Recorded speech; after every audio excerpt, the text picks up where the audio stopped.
Hello. What you're about to see is a video of a PC build based around an Intel Core i7 microprocessor. And although I am an employee of Intel Corporation, this video is neither sponsored nor endorsed by Intel. All of the components in the build were bought by me for my personal use.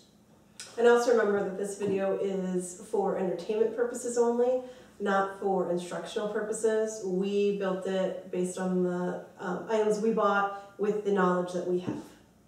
With that said, let's get on with the build.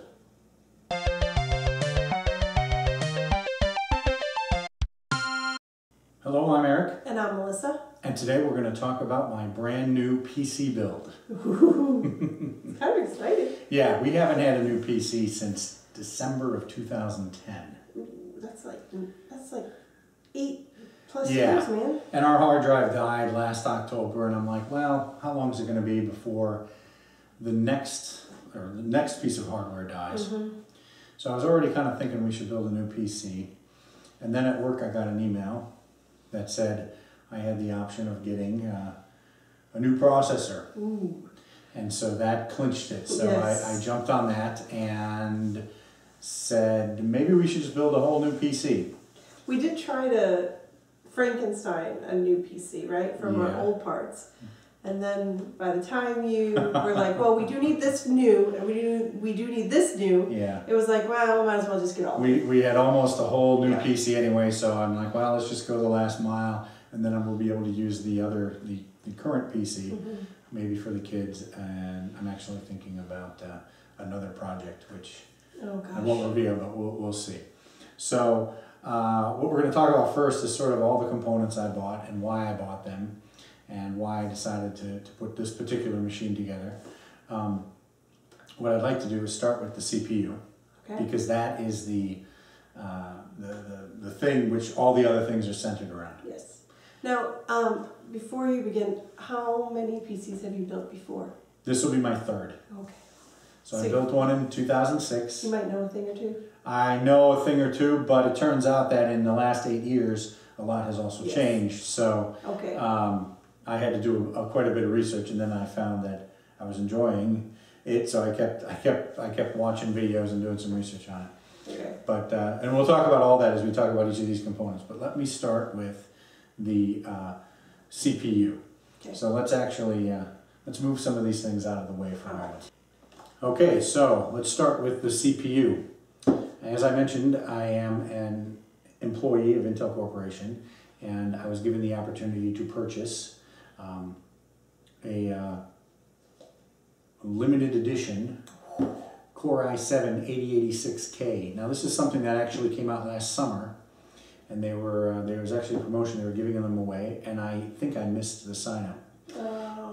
But I put my name on a waiting list for them, just for the heck of it. Completely forgot. And then a couple of weeks ago I got an email saying they were in stock. And I was already thinking about building a new PC, which we mentioned, so I'm like, well, can I buy this? Yeah. And Melissa said yes, and I'm not normally a sucker for limited editions, but this one appealed to me because it is named the 8086, which is of course the original 16-bit microprocessor that Intel developed, and a variant of it was used in the original IBM PC called the 8088, which was an 8086 but with an 8-bit bus. So anyway, I really liked the name. It is an unlocked 8th generation processor, which means it can be overclocked. It's effectively similar to the i7-8700K, but it is a slightly better bin, which means the silicon can run a little bit faster. And so Intel is guaranteeing that this can run at 4 gigahertz with a single core running at up to 5. It won't be all the cores, it's just a single core, and that's related to the thermal thresholds that the whole CPU has. So they have enough power to get one core up to 5 gigahertz. But it is also unlockable, and I may mess around with that. In any case, really excited to have this 8th generation. It's not the best processor. There are now the 9th generation families. Those are the 9000 series. But like I said, I really like the model number on this. So let's go ahead and crack this open. Oh my goodness. And take a look. It's kind of exciting. At what's inside. Yeah, I haven't opened this yet. I hope I don't cut the box. I know. You gotta get like one of those super fancy knives, you know, Yeah, do some tricks like I've seen. Oh, all right, so look at there is that. a certificate of authenticity that says, in celebration of the 40th anniversary of Intel's first 8086 microprocessor. That's pretty cool. Yeah. And I've seen previous unboxings of this, and there used to be a note from the CEO of Intel, who has since resigned. So I guess they decided to take that note out because it is not in here.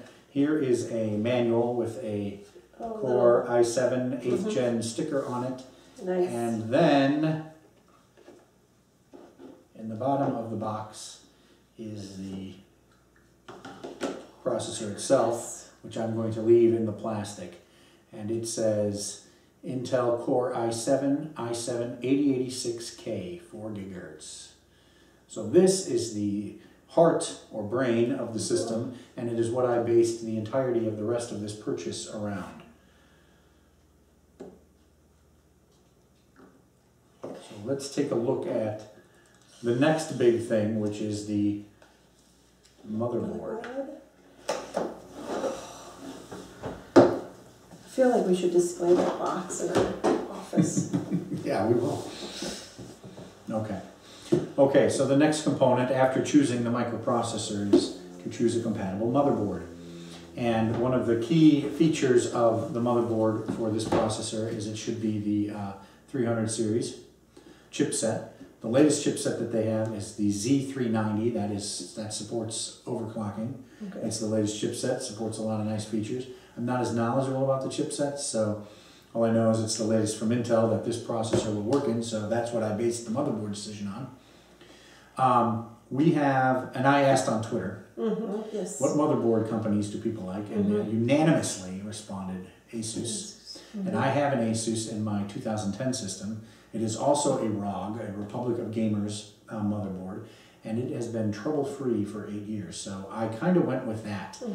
I'm not much of a PC gamer, but I like to get the gaming motherboards because they are a little bit higher quality. And that way you'll have it. So we have it. So we have it. That way we have it. That way you have it. And that way I'll have it. Yeah, if I ever do want to play games, I'll have it. But no, seriously, the components are a little bit better, higher quality. There's a lot of nice features in it. I didn't go all out. I liked the ROG Maximus line. I had looked on YouTube, and this board, the Maximus 11 Hero, came up quite a bit as a very good board. I learned that it is sort of the bottom or entry level of the higher tier ROG motherboards. So it seemed like a good fit for me. The price was right. It was not the highest end, but it was one of their higher end lines. And so I bought it based on that. I bought it based on some of the features it had. It had some nice fan controllers. I was looking to do, we'll talk about thermals in a bit, but I wanted the fan controllers. It's got some nice USB, and it has M2 slots for NVMe. That's non-volatile memory. I don't know what the E stands for. Anyway, it has an M2 slot, and we'll talk about that too. So this seemed to be a good fit for the features I wanted and the price. So, and the brand, I like the Asus motherboards. So it comes in a very fancy box. Oh my goodness, yes. This little display here. And I am going to try to lift it out of here. Oh my goodness. It has this little plastic thing. And then a little tray. Holy cow, look at all the So stickers. now this thing, oh, I got it upside down. This thing is a gamer's motherboard, so it has some LED lighting features to it that I don't really care for. I'm not going to use those. The case I've got, which we'll talk about, is not going to be able to show them off. But it has some nice features, and it's a nice looking board, so I was really happy to get this. And yeah, we're going to see how well it works. So this is the Maximus 11 Hero. Oh, you're going to show this stuff? Yeah, All the go ahead. stuff? Yeah, absolutely. We have a sheet of stickers, Which I will not be using. which everybody needs. And put this in the den, right? A coaster. A coaster to join the Republic. Seems ridiculous. Yes. What else? Well, then we have, is this a pin or is that just Drivers. the drivers? Yeah. Let me do this. a code for some cabling, custom cabling, which I likely won't be using. And then but I'm going to keep the code. thank you for purchasing. You've made the choice of champions. There you go. Yeah, I'm a champ. Sure, Yeah, why not? there you go. And then in the bottom, Oh, this one more. doesn't come with a whole lot of cabling, but I'll let you it do comes it. with enough. Oh, yeah. There it is. We've got, let me just do this real quick. ahead. We've got 4 SATA cables for hard drives. Apparently these are LED cables, which I won't be using. This is a wireless antenna, which might be nice. Motherboard mounts. A header for the lights, power reset. This is one of the features of Asus motherboards, because those are a little hard to plug in for the case. And this is an SLI bridge, which I won't be using because I don't do SLI. And we can talk about that in the future when we talk about the graphics card also. So this all has to go back in here. And let's get this out of the way and talk about, oh, I forgot the manual. I've got the manual upstairs. It does come with an instruction manual. I've got that upstairs for a little light reading. Yeah. All right. So that is the motherboard. So to go along with the motherboard, this memory. Okay. I bought Corsair Vengeance LPX memory. I bought this because a couple of reasons. One, I used Corsair memory in my current system and I liked it, so I kind of started with Corsair. I bought the low profile. I think that's what the LPX stands for, because I was worried about clearance with my heatsink, or the cooler, which we'll talk about. And I bought, this is supported by my motherboard. I looked at the compatibility, so this is supported. I bought 2 by 16 gigabytes, so 32 gigabytes at 300 megahertz. Now, this chip and the motherboards normally support 2666. But I like to buy memory that's capable of going a little bit faster, just to have a little headroom, and so I can try overclocking it. So this was a good fit for me. No LEDs, should fit under the cooler that I bought, and a little bit of headroom to boost the performance. And 32 gigs. We're going from a 6 gig system to a 32 gig. Oh. So yeah. Otherwise, not too exciting. I only got 2 by 16 for the dual channel. So then. There's that little package I showed. Yeah. Yep. As I previously mentioned, actually we upgraded a little bit since you took that picture. Right. But as I previously mentioned, the motherboard supports NVMe, which is a non-volatile memory. It's a new protocol, or new to me, protocol that supports, is designed specifically for SSD drives. It actually uses 4 PCI lanes, which makes it even faster, I think, than SATA. And it's a better protocol for SSDs. And they have this new low-profile plug called an M2 socket.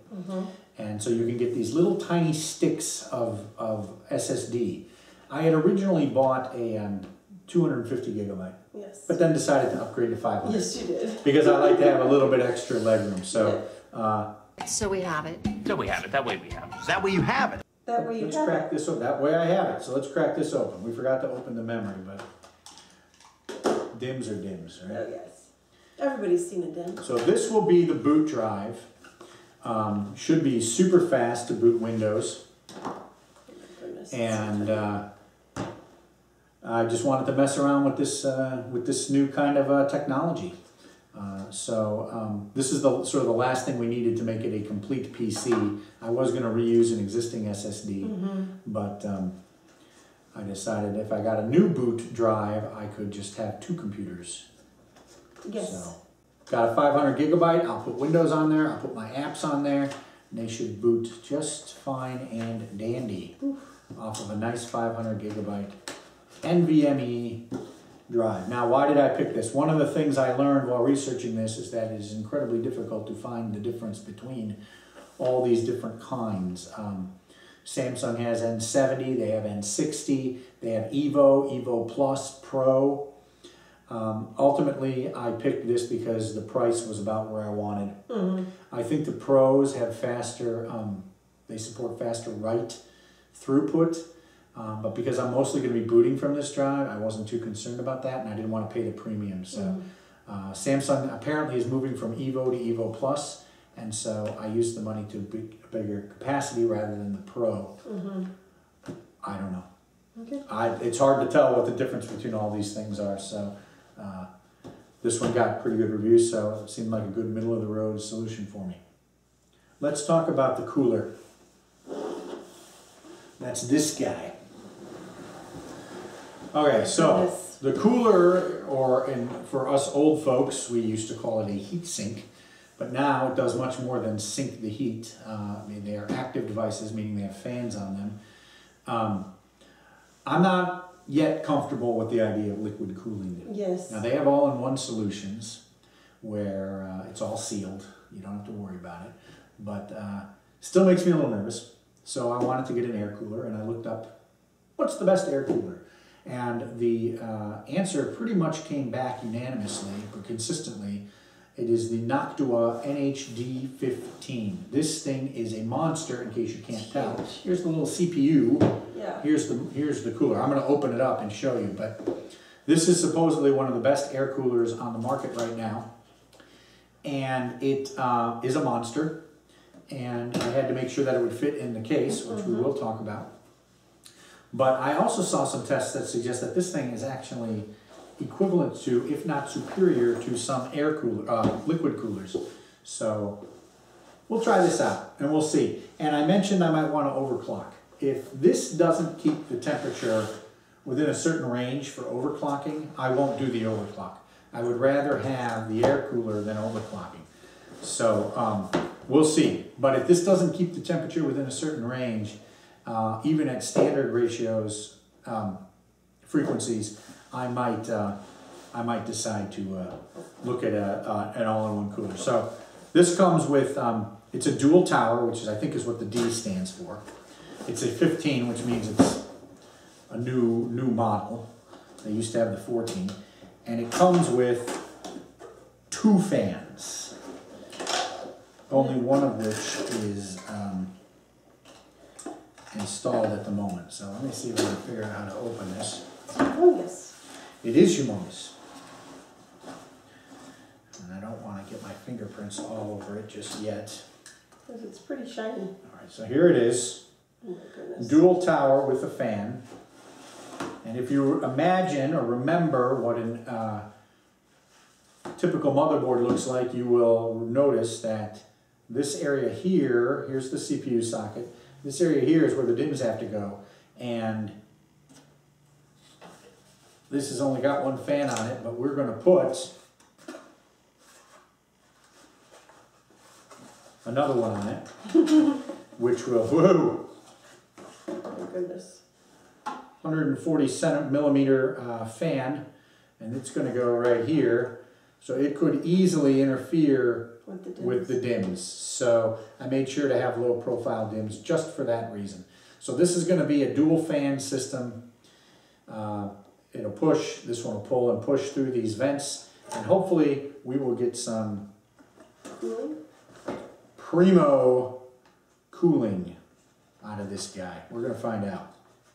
We're going to find out.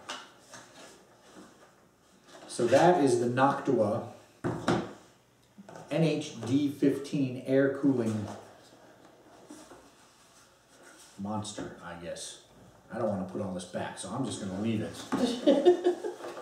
Let me mention what comes with the cooler in the hardware box. We've got a tool for securing it down. There is some thermal compound that goes between the CPU heat spreader and the bottom of the cooler. That's to make sure there's nice thermal connectivity between the two, so that it moves it up into the radiators. Fan thing, there's a low noise adapter, which basically just slows the fans down. These are all PWM fans, which means it's pulse width modulation. That means that the fans can be speed controlled through the motherboard. Another thing that I looked at closely when I was looking at the motherboards. This has 2 fans. There's actually 2 CPU fan controllers on the motherboard that should be able to control the speed of the fans. one of the things that I was interested in, I know it's an air cooler, but one of the things I was interested in is keeping the noise down also. So the bigger 140 millimeter fans will help do that because they can move more air when they're rotating slower. So the bigger the fan, the better. There is a low noise adapter in case I want it. Nocturnal fans, these fans have rubber gaskets to mount to reduce vibrations. There's a splitter for the PWM, that won't be necessary because I do have 2 controllers. And then there's mounting systems for both Intel and AMD sockets. So I won't be using the AMD one, but that's the way it goes. Let's actually talk about the power supply. So again, another big box. All right, so again, I went with a company that I've had some good luck with in the past, and that is Corsair for the power supply. In this case, I went ahead and went for the titanium, 80 plus titanium. That means that it meets a certain efficiency standard, and it's the highest efficiency standard. The titanium adds an efficiency qualifier at the low end, at the low power end. Truth be told, I think I made a mistake buying an 850, but I'll justify it in 2 ways. One is that the titanium, which there was no real reason I needed it, other than I like the idea of it being an efficient power supply. I don't think the titanium's come in anything less than 850. And 2, I was actually looking at some graphics cards, and I overestimated how much power they use. But it turns out that these systems, these power supplies are most efficient right in the middle of their power curve. So we're looking at about 400, 500 watts here. This thing is going to be the most watts. This thing is going to be the most efficient. According to the motherboard manufacturer and some of the things I did to add up, that's about where we'll be. We'll be a little bit under that most of the time, but if I overclock it, we'll kind of right be up in the 400 watt range. So maybe this will work out. It's probably overkill, but I'd rather have a power supply that's over. Right. And this, by the way, this 850, this is peak. So I like to have a little headroom in the power supply. I know you're laughing. So I'm laughing because you like to have a little bit of headroom in everything. And all, yeah, I know. All right, so this is a modular power supply. Comes with all these cables for the motherboard, PCIe devices, SATA devices, Molex devices. Actually, I want to open this because there is a fancy. Corsair always does the fancy. Here's the plug into the wall, but there's also this fancy little. Look at this fancy little bag. Yeah, which I got to show you. Now, you're only ever going to use this once when you're building a PC, but... Oh my goodness. Just roll out your cords here, your peripheral SATA, PCIe, 24-pin, and external... this is the processor, extra processor. That's pretty cool. So let me just roll this up. Hell, maybe I'll just get rid of the cables and use this for other tools. That's nice little... cool. Yeah, you're paying a premium for this kind of stuff, but I had good luck with the last Corsair power supply I bought, so I have no trouble buying another one, even though it might be a bit of overkill. All right, what should we talk about next? Let's talk about this little guy. All right. So this is one of the last things I bought. The case, we'll talk about the case at the end. I bought this case because it had one external drive, bay. And I was originally going to put a DVD in it, but then I had a DVD drive, but then I decided I only use the DVD drive for one thing. And so what I did instead was buy an external enclosure, and I'm going to put my DVD drive in that. And instead put in a USB and micro SD card front panel. And so I did a lot of research, and I finally settled on this guy for one reason, and that is this is one of the few models where the card readers actually operate on USB 3. The disadvantage is that one of the USB 3 goes to the card reader, and then there's only one USB 3 jack on the front. But it does come with 4 USB 2, so things like headphones, cameras, whatever. And then one other thing I liked about it was that it actually has a USB power. This has no data, So like charging phones. But it hooks up to a Molex power supply, so you put your 2.4 amp, you put your phone in there, and it charges it up nice and quick for you. So between this device and the case, there's a lot of USB ports, a lot of USB 3, and the motherboard only had one USB 3.0 Gen 1 header. So I actually bought a PCIe card, which will expand out to two 3.0 headers that I'm going to use with this, and I'll break out one of them into USB 2.0. So I did have to buy a little PCIe card. I'm not going to show that here, but this will allow me to take the SD cards I use from my camera, the video camera, the still camera, plug them in, and dump those at USB 3.0 speed. So I'm really looking forward to trying that out and seeing how well that works. And that'll be right in the front of the old desktop. All right, let's talk about the graphics card. The graphics card that we weren't going to get? I wasn't going to buy this. But then I looked at some benchmarks. I wasn't going to buy a graphics card at all. And then I looked at some benchmarks for the built-in graphics of this and compared them to my 8-year-old graphics card and realized that this is still not as good as that. So the built-in graphics are definitely not for gaming. I think you gave me a little bit of budget headroom. So I said, you know what, I'm going to get a new graphics card. So I was speaking to some people on Twitter, and I have been doing some research, and they recommended that I look at the new 1660 Ti from NVIDIA. This is a, apparently it is a Turing architecture GPU, which means it's the same GPU cores as what's in the 2000 series, the 2080s, 2070s, 2060s, the 2000 series, but it removes the ray tracing.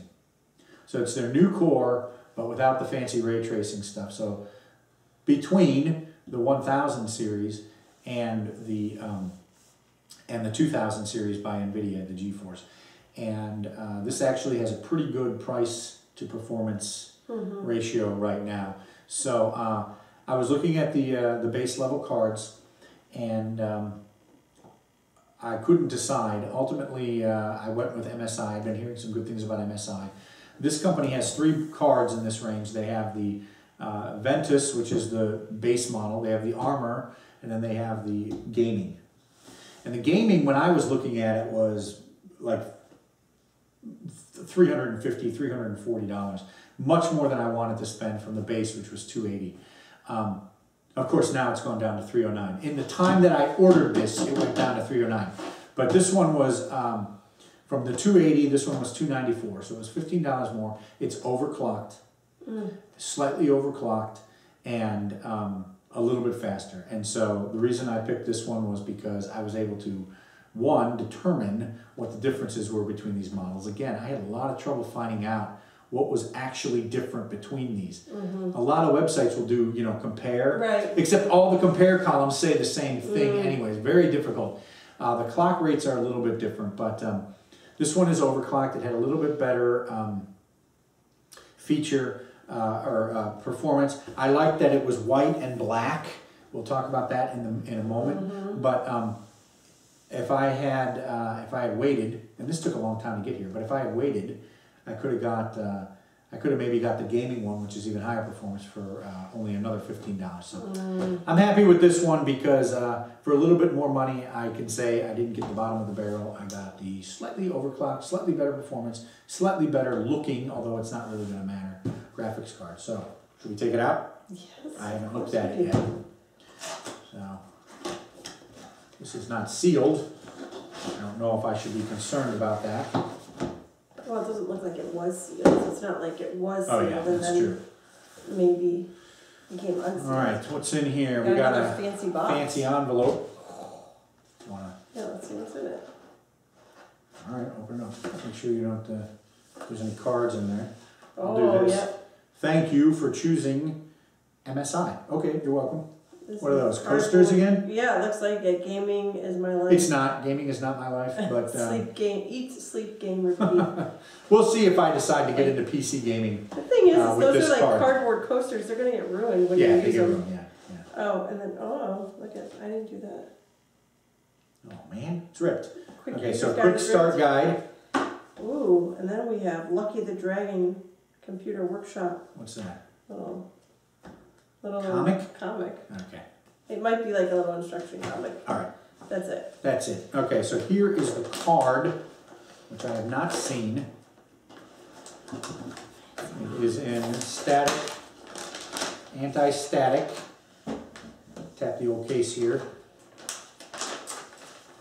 And let's see if we can get this out with only touching. Not touching.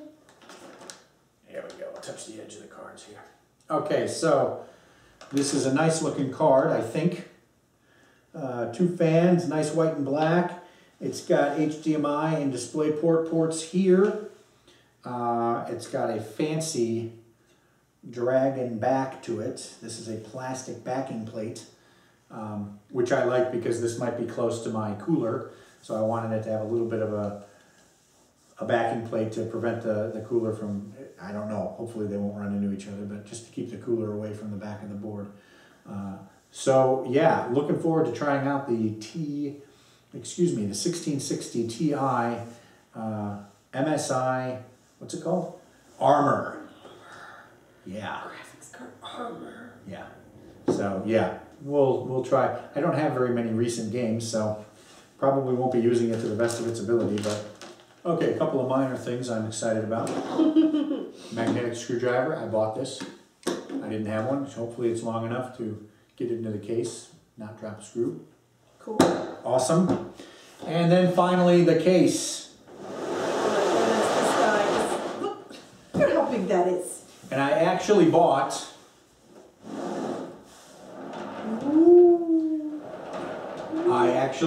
a Lazy Susan? a Lazy Susan for it.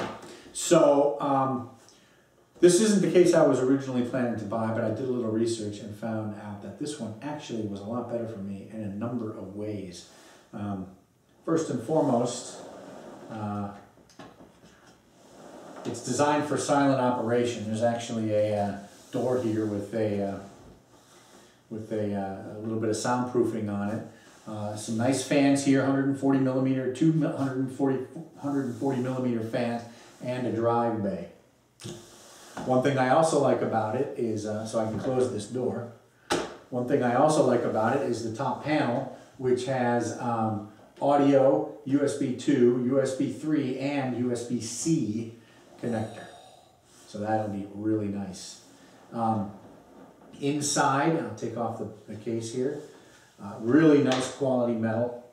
I should mention what this case is. Yes. It is a Fractal Design Define R6. So apparently this is a case where the R5 has been very well known, and they upgraded it and improved it and named it the R6. Also has some soundproofing inside here. This is a really substantial piece of metal casing here. It's quite heavy. Yes, it is indeed quite heavy. And then inside, Oh my goodness. we've got, down here we've got a power supply shroud. There's some mounting brackets for SSD drives, which I was going to use, but now no longer have, because we're using the NVMe 2. It has got 140 millimeter fan, exhaust fan in the back. It does have a space for vertically mounting your PCIe, your graphics card. I'm not going to be doing that.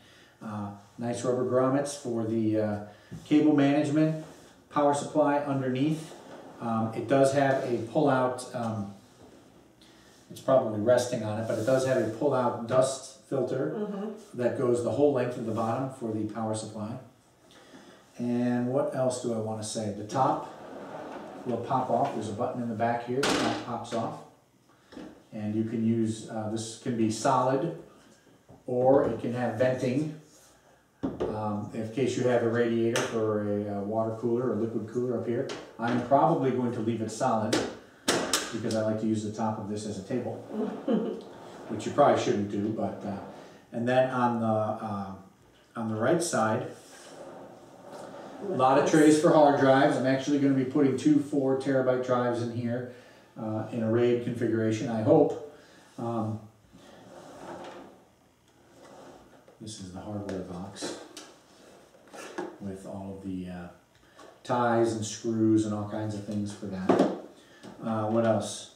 We've got the cabling. Again, USB Gen 3, USB 3.0 Gen 1, Gen 2, USB 2, reset power, lights, that kind of thing. SSD mounts here, SSD, 2.5 inch SSD mounts here. They can be moved here, they can be moved to the power supply shroud, they can be moved, I think they can be moved in here. Lots of trays for hard drives, and actually a fan, a little bit of a fan controller, which I don't think I'm gonna need, but if I did, I could hook up a number of PWM, I think 3 PWM fans and 4 standard 3-pin fans to this, 6 standard fans to this, in case I wanted to have a bunch of fans to help cool it. So the reasons I bought this were because I like the front panel with the USB-C, I like the soundproofing, I like the hard disk management, I like the external drive bay, I like that it had 140 millimeter fans in it, and that pretty much does it. Do you feel like our computer now is very loud? Nope, but I built that one to be quiet as well. Okay. So you want to continue? This one should be, hopefully this one will be even quieter. We'll see. So when it accidentally turns on during our videos, no one will hear it? Yeah, which it sometimes does. Alright, so I think... Do you want to talk about how black and white? Sure. To match the card, right? Well, I bought this black and white first, and then it turns out that the card, I'm like, oh, the card's black and white, that'll be nice. Yeah. No, I bought this, this is the black version. There's also one called the blackout version, which all this stuff is black. But to get that one would have been $12 more. So I bought this one because I didn't think it mattered. And in hindsight, I think it's actually kind of cool that it's white. Yeah. Except the fans are going to get filthy and they're going to look gross. But other than that, really looking forward to putting the new system in this case and experiencing some of the new technology, seeing how quiet we can make it, seeing how well the cooler works, and messing around with some overclocking. So we'll see. It's a beast. I feel like this should be a beast. I feel like this case is a beast. The case is bigger than our old case. Yes. But that should give me ample room for cable management and drives and all kinds of stuff. So. Yeah. So okay. Really looking forward. It's a nice looking case. It is a nice looking case. It is. So. I like the top two up here. Yeah, this is the front panel's nice. Yeah. So all right. So with that is the intro to all of the parts. Now it is time to do the actual build. Ooh. Stay tuned for the actual build.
Okay, so that was the build. We've now had the thing operating here for a couple of days. I've installed a bunch of stuff, tried out some things. What do we think? It's pretty quiet. It's pretty quiet. It's like really quiet. It's much quieter than the old one. It's also kind of a beast. Like I don't know, people can't really tell. Like, but it's bigger. Like, it's 50% bigger than no, I don't think it's 50%. It might be the like other 10%. one is like 1.5 times. No, I don't know. I don't know about that. But Right. yeah, super fast. I don't know. Oh. Yeah, Windows booting is really fast because we have the NVMe SSD drive. But I can't tell yet if like rendering is any faster. I'm trying to get that stuff sorted out. I'm having a little trouble with the thing. I think it's because the graphics card is a brand new model, and I have really old software, so I've been having a little trouble with that. But it seems to be pretty good. It's running nice and cool, nice and quiet. So I feel like we need to get like a new monitor. Yes, keyboard. I'm glad to hear you say that. To upgrade it all. Yeah, we got a comment that we should upgrade the keyboard. So. Did we really? Yeah, this came with our 2002 laptop. So it's 17 years old. Maybe it's time to go ahead. It works really well. It does work. And there's a sleep button on it, which still works to this day. Anyway, I want to get a new one. I want to get a new monitor. But really happy with it. I think how the build turned out. Yeah. It's you really had a good nice. time? We had fun. We put the thing together. Very few problems. None really. And I'm ready to get its place set up in the den and move it back into its permanent home, and then we'll be using it as our main PC. Woo. Yeah. It's gonna rock some spreadsheets. Yes, it's gonna rock some spreadsheets. All right. Okay. I guess that's it. So thanks for watching this somewhat lengthy video on our new PC build. Yeah. This was fun to do. Hope you enjoyed.